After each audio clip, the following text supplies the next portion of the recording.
سلام، نتمنى تكونوا بخير وعلى خير. بنشارك معكم واحد الموقف صغيور حيت بغيت نشكر واحد السيده اللي نتمنى انها تكون عندي في انستغرام. البارح ولا البارح حطيت الفيديو على الاستغفار، زعما اللي عندها مشكل استغفر الله سبحانه وتعالى، بدعي انه يحق لها داكشي اللي كتسنى.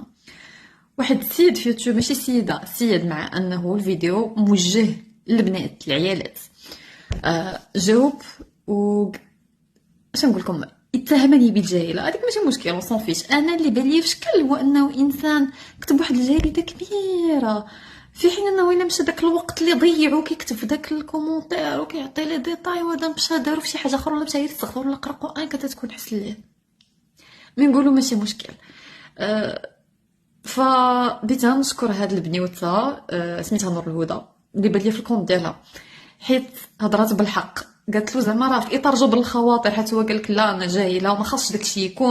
وبالنسبه لهاد السيد المشكل هو انني كنبتسم وكنهضر على واحد الموضوع اللي كيبكي، وانه الانسان الا كان مريض ولا كان ما عندوش الولاد خصو يبقى ديرها، يبقى ديرها، ما يضحك مع حتى شي واحد وما يضحكش وهو كيهضر. هو الانسان من حقه انه يكتب اي تعليق بغا، ولكن اعتبروا رسالة موجهة لكم اكثر من اللي لينا. والله يعاونوا، والله يستامروا، والله يفيقوا، الله يفيقوا. غير هو ماشي اي واحد قال لكم شي حاجه تكون كيف ما بغات تكون تخليوها تدخل لكم في خاطركم.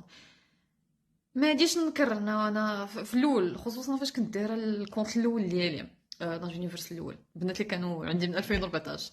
هذا كان شي واحد الا قال لي شي تعليق ماشي هو هذاك، ولا شي لايف الا سبتني شي وحده ولا بحال هكا كيبقى فيا الحال. حيت ديك الساعه بكل بساطه ما كنتش عارفه اش باغيه وما كنتش عارفه حتى علاش كنحط الكونتوني.